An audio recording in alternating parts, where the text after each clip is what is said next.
o alfabeto dos anjos caídos.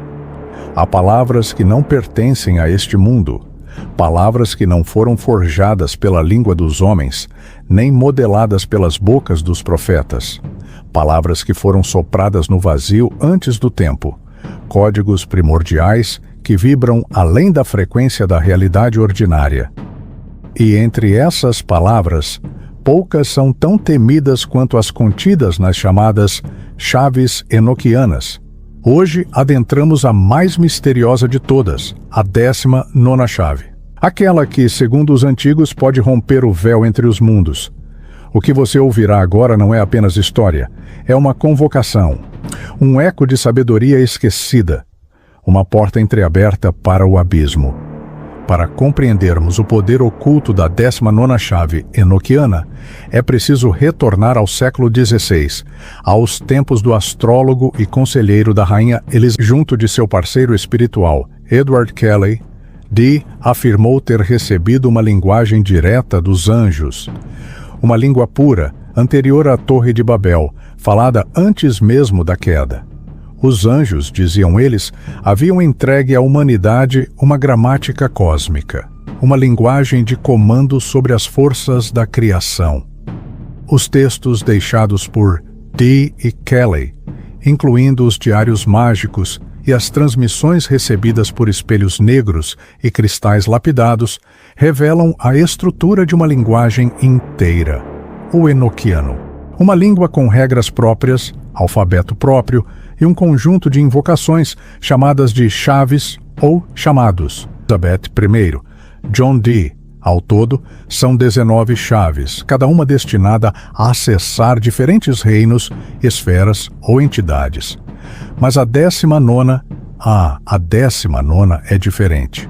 Enquanto as 18 primeiras abrem os portais para os Aethyrs, camadas superiores da existência espiritual segundo a cosmologia enoquiana, a 19ª chave não se limita a uma só esfera. Ela é a matriz, o código mestre, a senha ritual para acessar qualquer uma das 30 esferas superiores do sistema, chamadas Aires. Ela é o portal e a chave simultaneamente.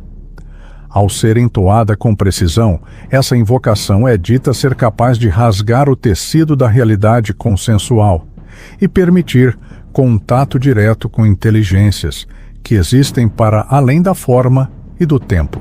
Dee não compreendia totalmente o que havia recebido. Mesmo Kelly, o médium que psicografava as palavras dos anjos, parecia temer o que trazia à luz.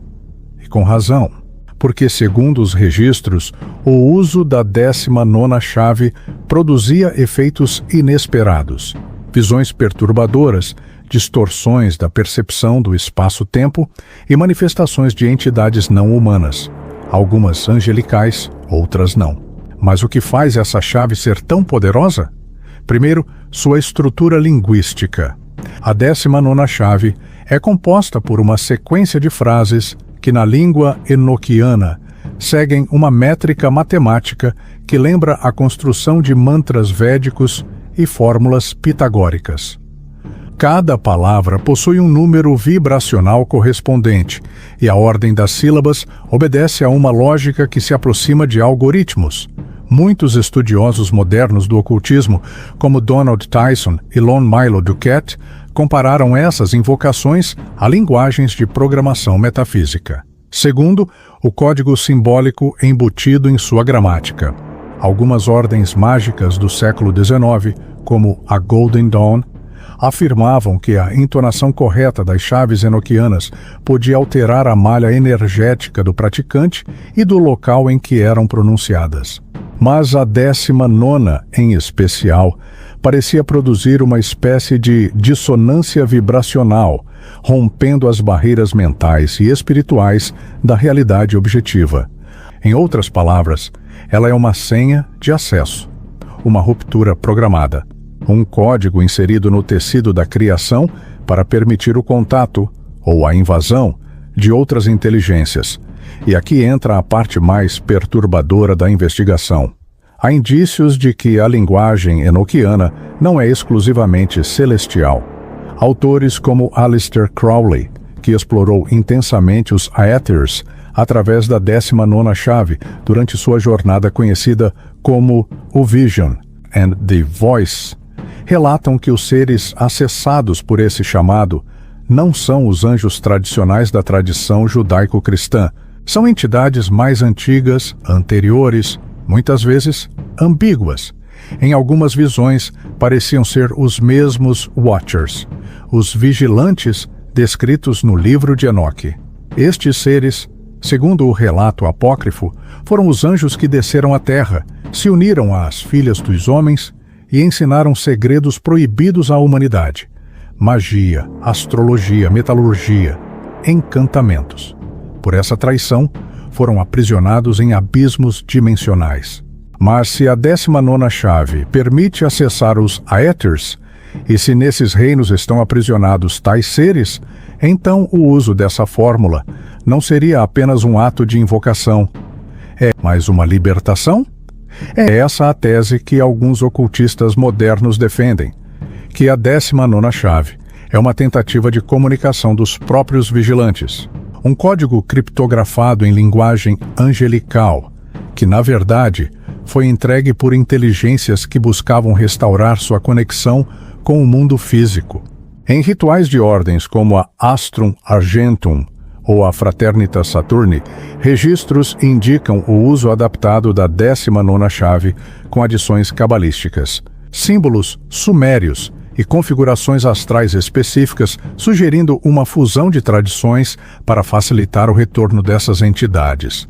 Outros pesquisadores apontam para as semelhanças entre a estrutura enoquiana da 19ª chave e os textos astrológicos dos caldeus, ou ainda as tábuas cerimoniais de invocação usadas pelos sacerdotes da Babilônia. A presença de mapas astrais antigos com símbolos semelhantes aos encontrados nos grimórios de Dee reforça a hipótese de que esses códigos são muito mais antigos do que os próprios magos renascentistas acreditavam. Não é coincidência que as palavras da 19ª chave tenham uma ressonância tão semelhante àquelas encontradas nos chamados tablets de invocação dos povos mesopotâmicos, usados para abrir canais entre mundos através de cantos rituais.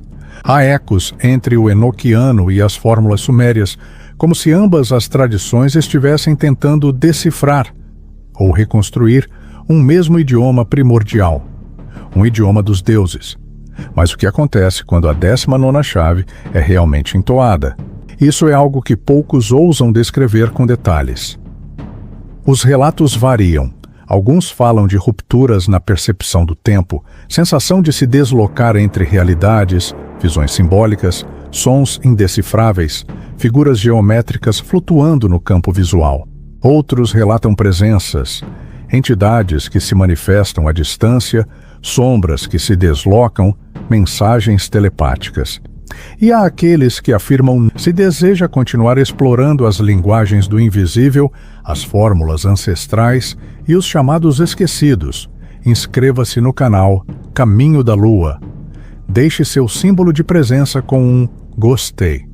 E prepare-se, porque no próximo vídeo, a parte 2 deste tema, vamos mergulhar na pronúncia aproximada, ritualística da 19ª chave, sua tradução esotérica, linha por linha, e o mapa dimensional sugerido por ela. Investigaremos o motivo pelo qual ela é considerada a única chave que abre todos os portais e por que ela parece estar conectada a um plano muito mais antigo do que qualquer religião organizada reconhece. A palavra ainda vive e será pronunciada novamente.